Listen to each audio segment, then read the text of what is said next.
Morning friends, स्वागत है आपका कमलेश मल्टी क्लासेस में। पिछले वीडियो में हमने रियल नंबर्स का इंट्रोडक्शन पढ़ा था, वास्तविक संख्याओं का परिचय। आज के वीडियो में हम वास्तविक संख्याओं से संबंधित प्रश्नावली 1.1 यानी एक्सरसाइज 1.1 सॉल्व करते हैं। शुरू करते हैं। प्रश्नावली 1.1 का प्रश्न संख्या 1, निम्नलिखित संख्याओं का एचसीएफ ज्ञात करने के लिए यूक्लिड विभाजन एल्गोरिथम का प्रयोग कीजिए। पहला प्रश्न है इसमें 135 और 225। हमें 135 और 225 का एचसीएफ निकालना है यूक्लिड विभाजन एल्गोरिथम द्वारा। तो यूक्लिड विभाजन एल्गोरिथम हमने लास्ट वीडियो में पढ़ी थी। 135 और 225 में हमें पता है 225 135 से बड़ा है, यानी 135 225 से छोटा है। तो हम क्या करेंगे, हम 225 में 135 से भाग देंगे। तो यहाँ पे हम भाग दे देते हैं 225 में 135 से, यानी हमें हमेशा छोटी संख्या से बड़ी संख्या में भाग देना है। तो 135 से अगर 225 में भाग दें तो ये एक बार जाएगा 135। इसको अगर हम माइनस करें तो ये हो गया 0 और 90। अब अगला स्टेप, जो हमारा शेष फल आया r जो आया, उससे दोबारा हमने जिससे पहले भाग दिया था उसमें भाग देना है। तो 90 से भाग देंगे 135 में 135 में। तो 135 में अगर मैं 90 से भाग दूं तो वो भी एक बार जाएगा और इसे घटा के आ गया 45। फिर से हमें वही प्रोसेस करनी है। 45 से 90 में डिवाइड करेंगे। तो 45 से अगर मैं 90 को डिवाइड करूं तो 45 इंटू 2 हो जाता है 90, यानी अब हमारा रिमाइंडर हो गया 0। तो हमें ये प्रोसेस तब तक करनी है जब तक हमारा शेष फल या रिमाइंडर 0 ना हो जाए। तो अब इसको यूक्लिड विभाजन एल्गोरिथम द्वारा कैसे लिखेंगे। सबसे पहले देखिए, a = bq + r हमने पढ़ा था। तो a यहाँ पे है 225 = bq, b है हमारा 135 इंटू 1 प्लस 90। इसी तरीके से 135 = 90 into 1 plus 45। a = bq + r। तीसरे स्टेप में फिर से वही a = bq + r। तो 90 = 45 इंटू 2 प्लस 0। तो हमारा जो HCF हो जाएगा, HCF ऑफ 135 एंड 225, 135 और 225 का जो HCF होगा, लास्ट में जब 0 रिमाइंडर आया तो हमने किससे भाग दिया था, 45 से। तो वही हमारा HCF हो जाएगा। तो HCF हो जाएगा इनका 45। तो इस तरीके से हमें पहला वाला प्रश्न हल करना है। तो देख लेते हैं इसका सेकंड पार्ट। सेकंड पार्ट में हमें HCF निकालना है 196 और 38,220, 196 और 38,220 का। तो हमें सबसे पहले क्या करना है, हमें बड़ी संख्या देखनी है। बड़ी है 38,220 196 से। तो हम क्या करेंगे, 196 से भाग देंगे 38,220 में।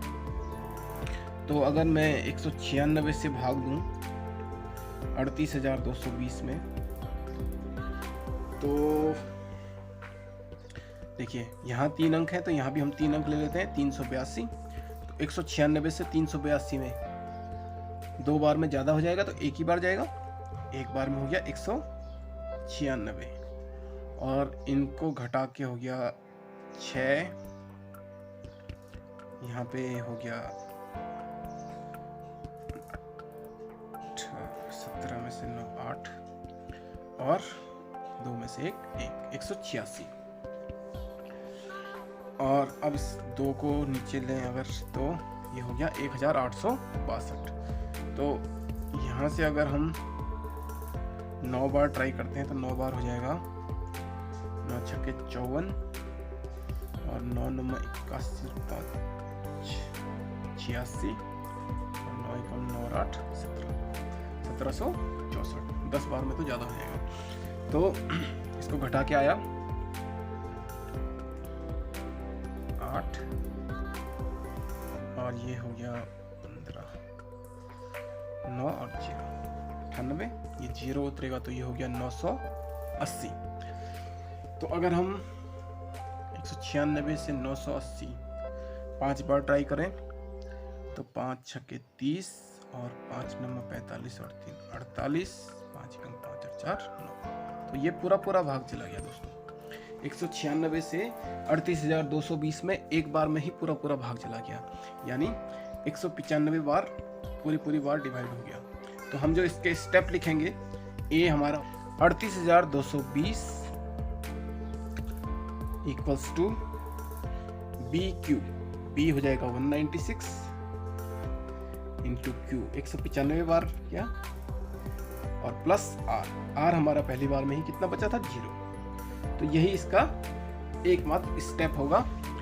और अगर हमें HCF निकलना है तो यूक्लिड विभाजन एल्गोरिथम द्वारा इसका HCF हो जाएगा HCF of 196 and 38,220 equals to 196, यानी लास्ट बार हमने 196 से ही भाग दिया था जब 0 रिमाइंडर है, तो इनका HCF हो जाएगा 196। तीसरा पार्ट देख लेते हैं दोस्तों। थर्ड पार्ट में हमें HCF निकालना है 867 और 255 का। तो 867 255 से बड़ा है तो हम 255 से भाग देंगे, तो 255 से भाग देते हैं 867 में।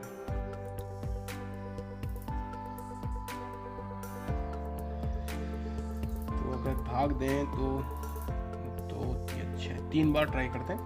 3 पंजे 15, 3 पंजे 15 और 1 16 और 3 दूनी 6 1 765। ये हो गया 2 0 1 102।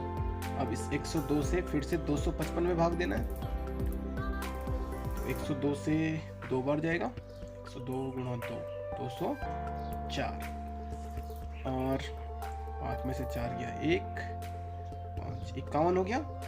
इस 51 से देंगे भाग 102 में, और 51 गुणा 2 होता है 102, तो ये रिमाइंडर आ गया 0।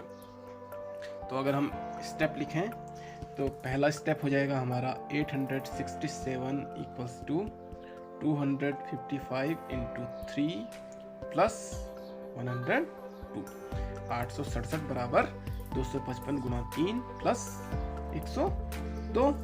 और ऐसे ही दूसरा स्टेप हो जाएगा 255 बराबर 102 गुणा 2 प्लस 51। और तीसरा स्टेप हो जाएगा 102 बराबर 51 गुणा 2 प्लस 0। और अगर HCF निकालें तो HCF of 867 and 255 is equal to 51। Last हमारा भाग गया, तो 51 इनका HCF या मॉस हो जाएगा। तो अब देख लेते हैं क्वेश्चन नंबर 2। दर्शाइए कि कोई भी धनात्मक विषम पूर्णांक 6q+1 या 6q+3 या 6q+5 के रूप का होता है जहां q कोई पूर्णांक है। तो दोस्तों जब भी इस तरीके के क्वेश्चन आए तो हमें यूक्लिड विभाजन एल्गोरिथम का यूज करना है। हमें पता है a = bq+r। अब इस टाइप के क्वेश्चन में a और q तो पहले से ही फिक्स हैं, और जो मान हमें एडजस्ट करना है वो b और r का करना है। तो हम क्वेश्चन के हिसाब से b और r को मान लेंगे। तो इस वाले क्वेश्चन को देख लेते हैं।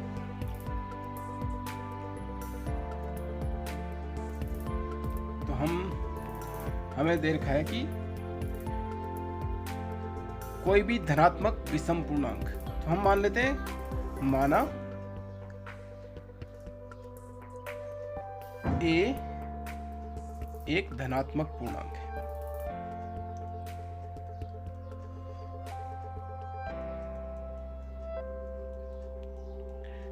a हमने मान लिया, और b को मैं कह रहा हूँ क्वेश्चन के हिसाब से डिसाइड करते हैं। और b बराबर हम मान लेते हैं हमें 6q + 1, 6q + 3, 6q + 5 सिद्ध करना है, तो हम b बराबर मान लेते हैं 6।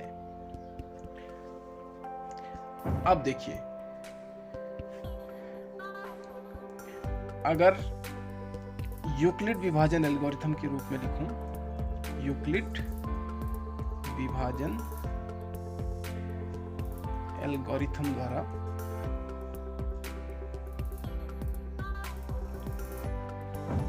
a = bq + r होता है, तो हम इसे लिखेंगे a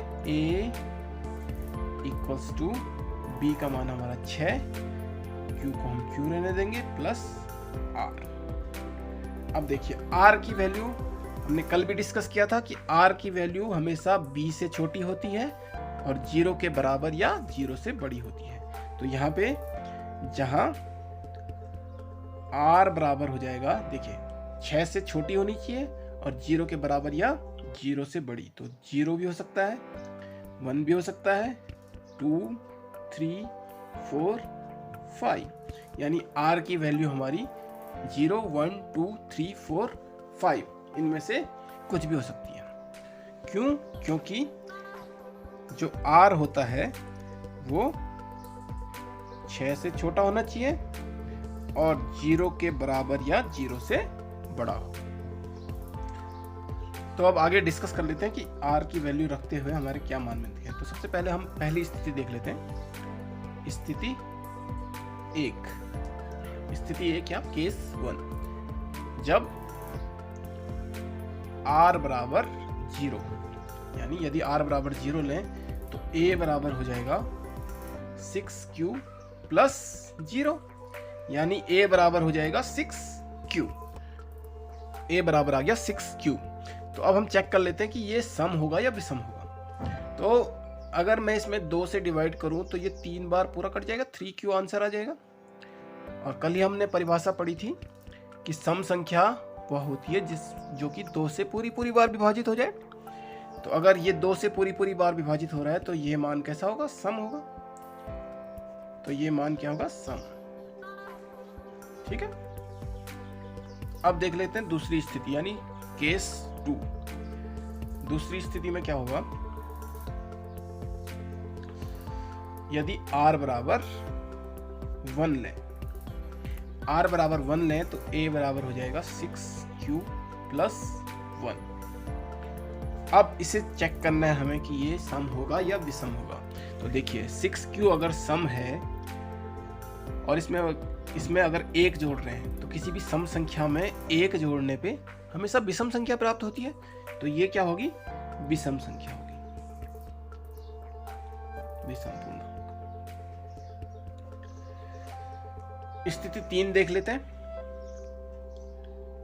हमें हर एक स्थिति में चेक करना है, यानी r के जितने भी मान हैं हर मान पे हमें चेक करना है कि सम होगा या विषम होगा। तो यदि r बराबर 2 ले लेते हैं तो a बराबर 6q + 2 हो जाएगा।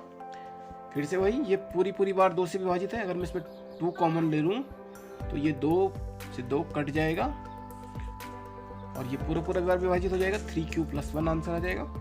तो 2 से विभाजित है यानी ये कैसा पूर्णांक होगा? सम पूर्णांक।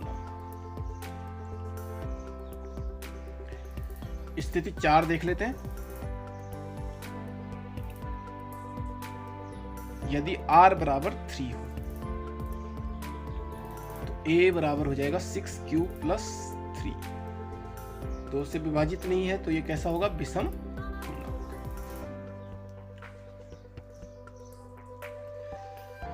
स्थिति 5, हमारा जो केस 5 है, इसमें क्या हो सकता है? यदि r बराबर 4 हो तो a बराबर हो जाएगा 6q + 4। r की जगह पे हम मान रख रहे हैं। अब देखिए ये भी पूरी बार 2 से विभाजित है तो ये कैसा पूर्णांक हो जाएगा? सम पूर्णांक। और लास्ट स्थिति हो जाएगी हमारी स्थिति 6। यदि r बराबर 5 हो तो a बराबर हो जाएगा 6q + 5। क्लियर हो गया होगा अब तक। तो ये 2 से विभाजित नहीं है तो ये कैसा पूर्णांक है? विषम पूर्णांक। ये विषम पूर्णांक हो गया। हम देखिए जो विषम है उनको हम इक्वेशन के रूप में लिख देते हैं। इसको मान लेते हैं हम इक्वेशन 1, इसको मान लेते हैं इक्वेशन 2 और इसको मान लेते हैं इक्वेशन 3। तो अब हम लास्ट में क्या लिखेंगे, समीकरण 1, 2 तथा 3 से स्पष्ट है कि कोई धनात्मक विषम पूर्णांक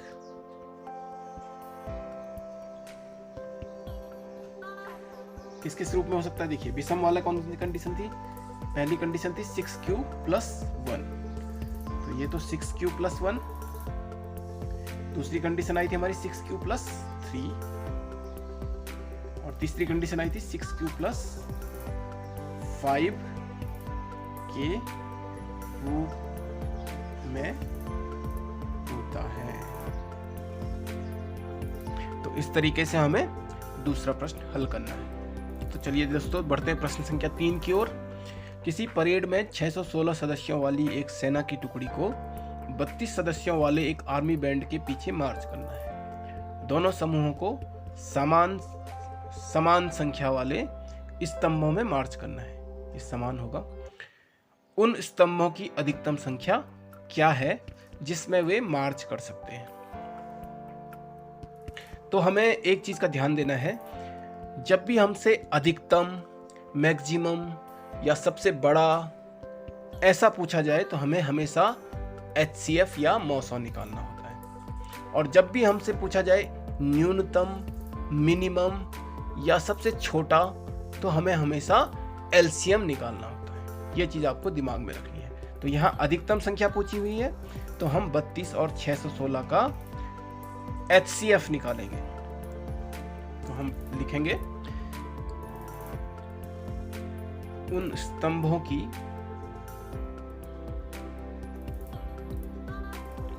अधिकतम संख्या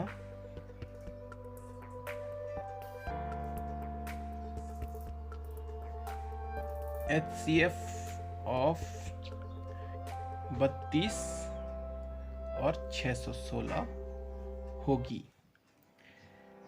तो अब हम इनका HCF निकाल लेते हैं। तो यूक्लिड विभाजन एल्गोरिथम द्वारा 32 से मैं अगर 616 में भाग दूं तो ये जाएगा 32 कम 32 और 9 29 296 और इससे इसमें दो अगर भाग तो ये जाएगा करीब 9 बार ट्राई करते हैं। 9 दूनी 18 और 9 3 27 और 1 28। तो ये बच गया 8 और बस 8। तो हमारे पास जो पहला स्टेप हो गया A = 616 बराबर 32 गुणा 19 प्लस 8। A = BQ + R। और दूसरी बार में हमें अब 8 से 32 में भाग देना है। तो 8 से 32 में भाग देंगे तो 4 बार जाएगा और 0 आ गया। तो दूसरा स्टेप हो जाएगा 32 बराबर 8 गुणा 4 प्लस 0। तो HCF हो जाएगा 32 और 616 का 8। अतः स्तंभों की अधिकतम संख्या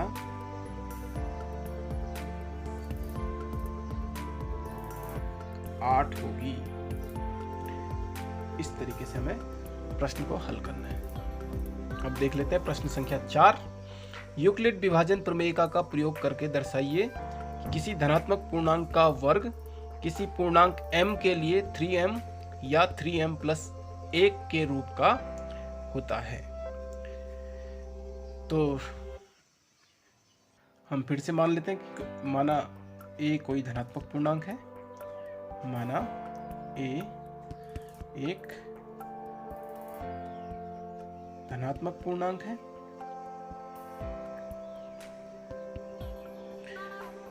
और हमें अब b मानना पड़ेगा, तो b हमें क्वेश्चन के हिसाब से एडजस्ट करना है, तो इस क्वेश्चन के हिसाब से b बराबर हो जाएगा 3। अब देखिए यूक्लिड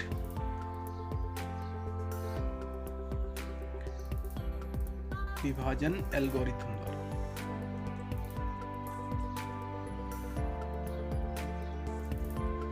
a इक्वल्स टू हो जाएगा b का मान है 3 प्लस r, जहां r की वैल्यू कितनी होगी,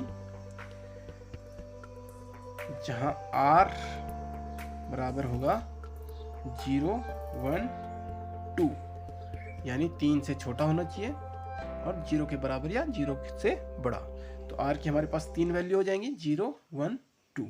फिर से हमें 3 केस में स्टडी करना पड़ेगा इसको कि जब 0 रखेंगे तो क्या होगा। तो हम सबसे पहले पहला केस देख लेते हैं, केस 1। यदि r बराबर 0 हो तो a बराबर हो जाएगा 3q प्लस 0, यानी a इक्वल्स टू 3q। अब हमें सवाल में क्या दिया हुआ है, किसी धनात्मक पूर्णांक का वर्ग, तो हम इसका वर्ग कर लेते हैं। तो a स्क्वायर होगा 3q का स्क्वायर यानी 9q स्क्वायर, और मैं अगर इसमें से 3 कॉमन ले लूं तो ये हो जाएगा 3q स्क्वायर। और इस 3q स्क्वायर को, इस 3q स्क्वायर को मैं 3m लिख सकता हूं यदि m एक पूर्णांक है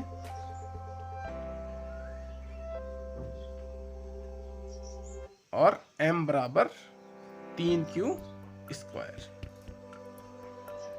यानी हमने क्या मान लिया, 3q स्क्वायर को हमने m मान लिया, तो ये किस रूप में आ गया, 3m के रूप में आ गया। तो हमारी पहली कंडीशन के हिसाब से तो ये किस रूप में है, 3m के रूप में। केस 2 देख लेते हैं। दूसरे केस के हिसाब से यदि r बराबर 1 हो, तो r बराबर 1 होगा तो a बराबर होगा 3q प्लस 1, और हमें इसका वर्ग करना है, तो a स्क्वायर बराबर होगा 3q प्लस 1 का होल स्क्वायर। और इसे अगर मैं सॉल्व करूं तो a स्क्वायर हो जाएगा 9q square plus b square plus 2ab 6q। अब मैं इन दोनों को साथ में लिख लेता हूँ, 9q square plus 6q plus 1। इन दोनों में से 3 कॉमन ले लेते हैं। वैसे तो q भी कॉमन है, लेकिन हम केवल 3 को कॉमन लेंगे। तो 3 कॉमन लेने के बाद इसमें बच गया 3q स्क्वायर प्लस 2q और प्लस 1। अब हम इसको किस रूप में लिख सकते हैं, 3m प्लस 1 के रूप में। कब, जब मैं इसको m मान लेता हूं, जहां m एक पूर्णांक है तथा m बराबर 3q स्क्वायर प्लस 2q, यानी हमने 3q स्क्वायर प्लस 2q को मान लिया m, तो ये किस रूप में आ गया, a स्क्वायर आ गया 3m प्लस 1 के रूप में। अब देख लेते हैं केस 3। केस 3 हमारे पास है, यदि r बराबर 2 हो, तो यदि r बराबर 2 हो तो a बराबर होगा 3q प्लस 2। अब 3q प्लस 2, तो a स्क्वायर बराबर हो जाएगा 3q प्लस 2 का होल स्क्वायर, यानी a स्क्वायर बराबर हो जाएगा 9q square plus 4 plus 2ab 12q। अब हम इसको इस रूप में लिख देते हैं, 9q स्क्वायर प्लस 12q, और इस 4 को मैं तोड़ देता हूं 3 प्लस 1 में। 4 को हमने लिख दिया 3 प्लस 1, तो a स्क्वायर बराबर हो जाएगा, इन तीनों में से 3 कॉमन आ जाएगा, तो तो यहाँ बचेगा 3q square plus 4q plus 1 और प्लस 1। तो अगर मैं इस पूरे टर्म को मान लूं m, तो ये किस रूप में हो गया 3m प्लस 1, जहां m एक पूर्णांक है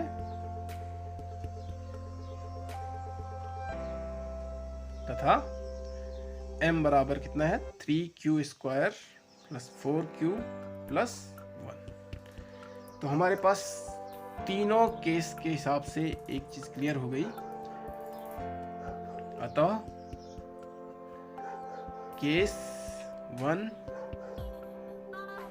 2 तथा 3 से स्पष्ट है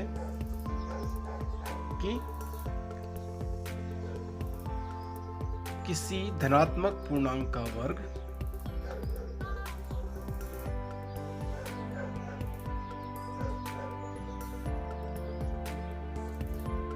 देखो क्या क्या स्थिति आई थी, 3m प्लस 1 और 3m और 3m प्लस 1, यही तो स्थितियां आई थी हमारे पास। तो दो ही रूप में हो सकता है, 3m या 3m प्लस 1 के रूप का होता है। इस तरीके से हमें चौथा प्रश्न करना है। अब आगे बढ़ते हैं प्रश्न संख्या 5 की ओर। यूक्लिड विभाजन प्रमेयिका का प्रयोग करके दर्शाइए कि किसी धनात्मक पूर्णांक का घन 9m, 9m प्लस 1 या 9m प्लस 8 के रूप में होता है। बिल्कुल वैसे ही हमें करना है। हम क्या करेंगे, माना a एक धनात्मक पूर्णांक है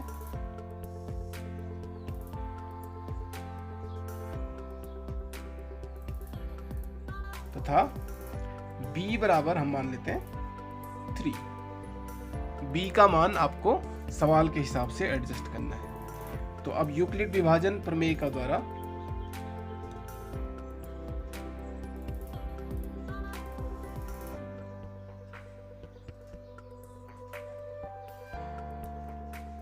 प्रमेय और प्रमेयिका में भी अंतर समझ लेते हैं। प्रमेय कुछ स्टेप्स को फॉलो करके होता है, सिस्टमेटिक स्टेप्स हमारे पास होंगे, उनको अगर हम फॉलो करते हैं तो वो एक एल्गोरिथम कहलाती है।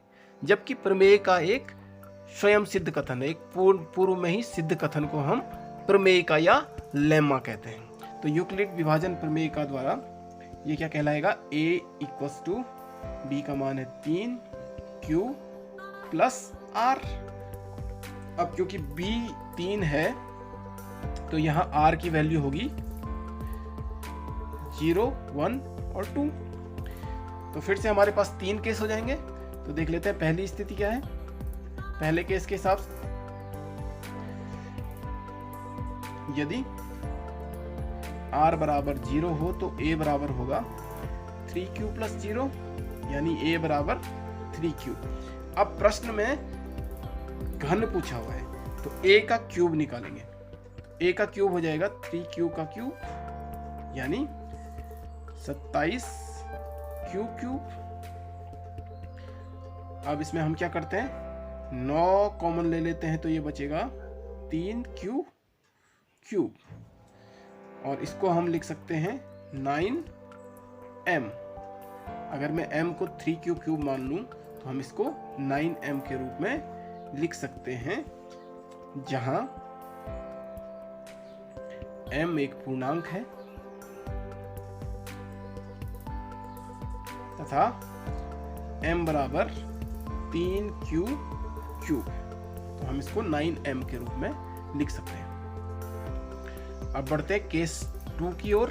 हमारी दूसरी स्थिति क्या हो सकती है, यदि r बराबर 1 हो तो a बराबर होगा 3q प्लस 1 और a क्यूब बराबर होगा 3q प्लस 1 का होल क्यूब। अब देखिए, इसे सॉल्व करने के लिए आपको a प्लस बी का होल क्यूब का फॉर्मूला आना चाहिए। a प्लस बी का होल क्यूब का फॉर्मूला होता है a cube plus b cube plus 3a square b plus 3ab square. तो हम इस फॉर्मूले से इस वाले को सॉल्व करेंगे। तो ए क्यूब बराबर हो जाएगा ए क्यूब हो जाएगा यहाँ 27 क्यूब प्लस बी क्यूब, एक का क्यूब एक ही होता है, प्लस 3 ए स्क्वायर हो जाएगा 9 q square into 1, 3 a square b plus 3 a b square एक ही होगा। तो ये सॉल्व करके आ गया 27 क्यूब प्लस 1 प्लस ये हो गया 27 क्यू स्क्वायर प्लस 9 क्यू। अब हम इन तीनों में से 9 कॉमन ले लें अगर, तो 9 कॉमन लेंगे तो इसमें से हो जाएगा 3 क्यूब बच जाएगा, इसमें बच जाएगा 3 क्यू स्क्वायर और इसमें बच जाएगा 1 क्यूब, 6 बच गया प्लस 1। यानी इसे हम अगर m मान लें, पूरे को m मान लें जो ब्रैकेट के अंदर है, तो ये किस रूप में हो गया 9m प्लस 1, जहां m एक पूर्णांक है और m बराबर 3 cube plus 3 Q square plus 1 cube. यानी ये वाली वैल्यू जो हमारी होगी, ये m की वैल्यू हम पुट कर लेंगे। तो यहाँ पे m रखने पे ये 9m प्लस 1 के रूप में आ गया। अब जान लेते हैं केस 3। तो केस 3 अगर हम देखें, यदि r बराबर 2 हो तो a बराबर होगा 3 प्लस 2 और हमें घन निकालना है, तो a का क्यूब बराबर होगा 3 प्लस 2 का होल क्यूब।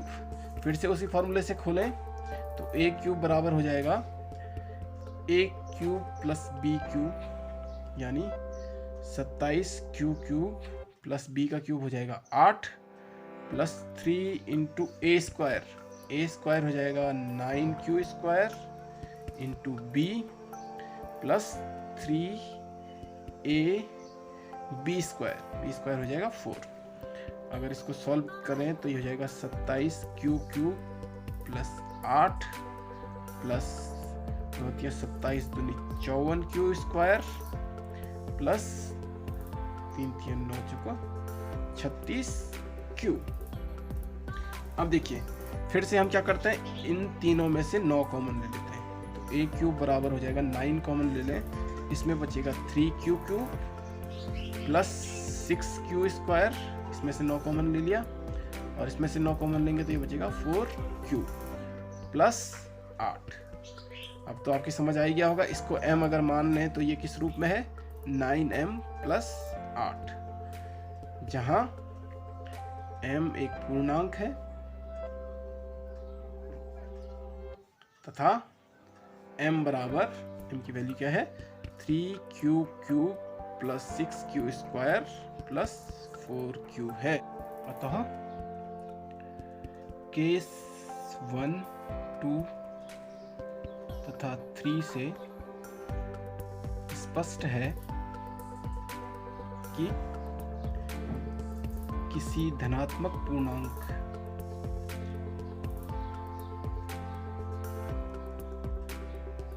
का घन 9m प्लस 1 या 9m प्लस 8 के रूप का होता है।